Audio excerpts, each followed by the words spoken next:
Hi, Chrissy here. On occasions, I've been asked about casting. What do I do? Am I doing it right? How do I improve it? And truth be told is no one actually taught me how to cast. And also, there is no right and wrong in fishing. If you're comfortable, if you're getting reasonable distance and reasonable accuracy, then you're probably doing it right. But I went down this question in my head, down the giant rabbit hole in my mind, and my best approach would be to just break down what I'm doing, try to understand what's happening when I'm casting, and how it feels, and maybe that might help you best understand the action and how you can improve. So, and then after that, it's just practice like anything else. So in today's video, I'm going to try and demystify the casting. I'm going to unmask the cast. Let's get into it.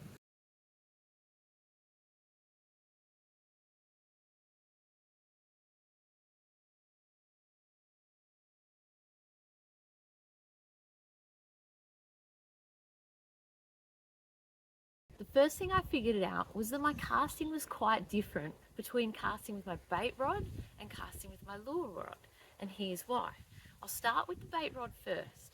The bait rod is actually quite bendy, okay? And that's so we can detect little bites and inquiries from fish.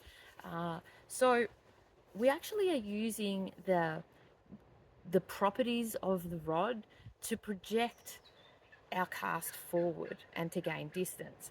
And we can do that without needing to apply a ton of force and hurting our shoulder and being sore and the next day and all that kind of thing. So it's just a basic movement from 2 o'clock to 10 o'clock.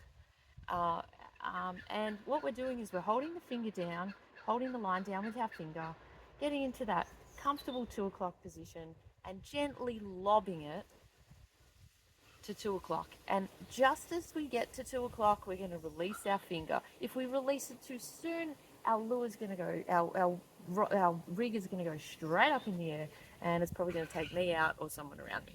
So it's just a really gentle hold down with the finger, 2 o'clock to 10 o'clock, gentle lob.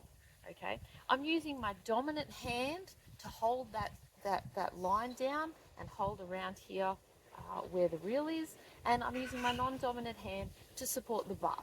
Now, in doing that, there's a few reasons why we do that. First, it's going to help with accuracy, so I can actually kind of use that non-dominant hand to direct the rod a little bit, but also it's actually creating a pendulum effect. So I can actually apply a little bit of force with this non-dominant hand too to kind of help with that flicking motion. And what happens is there's a weight that we'll feel. Our sinker will pull the rod down a little bit, and that's called loading up the rod. The rod is loading up that weight, and when we feel that loading up, we're going to be able to project it forward and flick it out, kind of like throwing a ball. We're holding the ball, and we're releasing that ball at the very point where we want it to go, and it's going to project it forward. So that's a bait rod setup, and that's what I find I do. It's just a gentle lob over the shoulder. You don't have to bust a hole in the horizon. You can if you want, but it really shouldn't be a massive force. It's got nothing to do with brute strength or anything like that. Okay, so just practicing that. And you could set up a bucket in your front yard.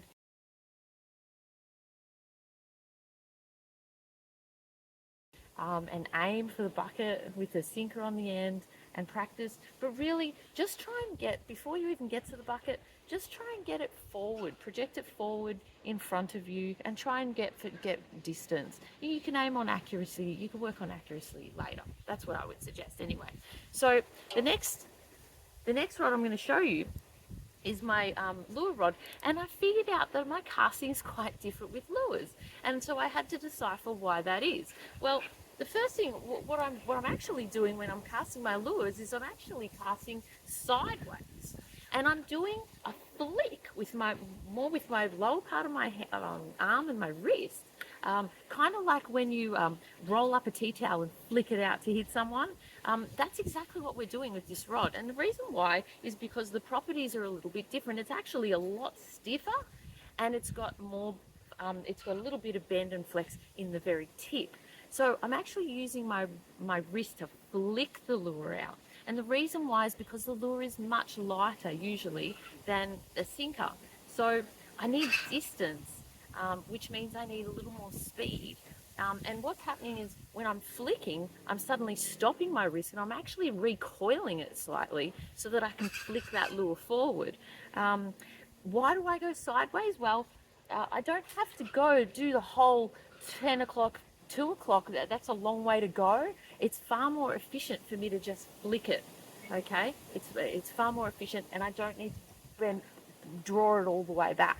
The other reason I go sideways is that I want to try to reduce the lure's drag in the air. So if I can flick it lower down, adjacent to the water, it means it's going to go further, and it's going to get less disturbance from the breeze. So that's why I flick it sideways, is to try and keep it low and flat down to the water. I can get far more casting distance that way. You can see the butt of the rod is quite different. It's shorter and it's built for lightness because when you're flicking it all day, you want to be comfortable. You want to flick something very light. A lot of people hold the line down and flick with one hand. You don't even need to use the support hand. You can just flick it out sideways and let go, and you'll see anglers do that sort of thing all the time. I often still use a support hand, but it's less of that pendulum thing because I'm not doing a massive lob over. I'm just doing a flick. So that's why. There's still a loading up that will happen with the lures. You'll still feel it load up. You want to feel that weight on the end before you flick it forward, much like a slingshot sort of effect. So that's kind of my thinking around casting. That's why that's kind of how it feels to me. I'd love to hear comments and suggestions below about the way you cast and what works for you. Maybe a story about who taught you and how you figured it out, and any ways that you can improve your casting. I'd love to hear about it. You're under no pressure to like and subscribe, but if you want to see more videos from me, like and subscribe, and feel free to make suggestions about what other videos I can make in the future. So if you got this far, thanks for watching. Hopefully you've been able to come away with something that can help you, and I'll see you in the next.